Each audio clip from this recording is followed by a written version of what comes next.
നമസ്തേ. എല്ലാ അധ്യാപകർക്കും എൻ്റെ അധ്യാപക ദിനാശംസകൾ.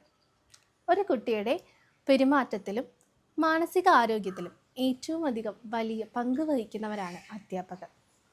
ഇന്ന് ഒരു കുട്ടിയിലുള്ള ബുദ്ധിപരമായ വൈകല്യം എങ്ങനെ എന്നതിനെക്കുറിച്ച് സംസാരിക്കുവാനാണ് ഞാൻ ആഗ്രഹിക്കുന്നത്.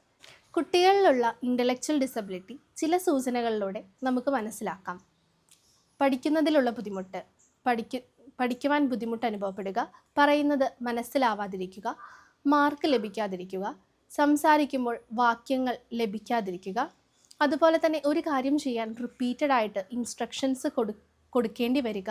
ഇതോടൊപ്പം തന്നെ വൈജ്ഞാനിക കാര്യങ്ങളിൽ, അതായത് memory, reasoning, problem solving, decision making, ഇതിലെല്ലാം ബുദ്ധിമുട്ട് അനുഭവപ്പെടുക. ഇതോടൊപ്പം തന്നെ ദൈനംദിന ജീവിത കാര്യങ്ങൾ, അതായത് വസ്ത്രധാരണം, വ്യക്തി ശുചിത്വം, ഭക്ഷണം കഴിക്കുക എന്നിവയിലെല്ലാം മറ്റൊരാളുടെ സഹായം ആവശ്യമായി വരിക.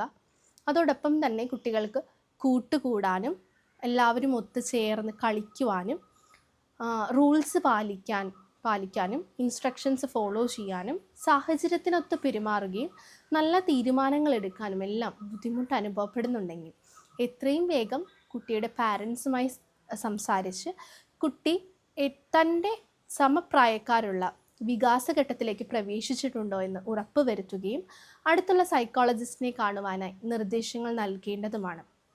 ഒരു കുട്ടി തൻ്റെ മാതാപിതാക്കൾക്ക് ശേഷം ഏറ്റവും അധികം സമയം പങ്കിടുന്നത് അധ്യാപകരുമായിട്ടാണ്.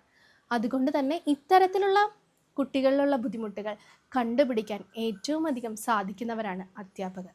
നിങ്ങളുടെ ഓരോ കണ്ടുപിടുത്തവും മാർഗനിർദ്ദേശങ്ങളും കുട്ടികളുടെ ജീവിതത്തിൽ വളരെയധികം മാറ്റങ്ങൾ സൃഷ്ടിച്ചേക്കാം.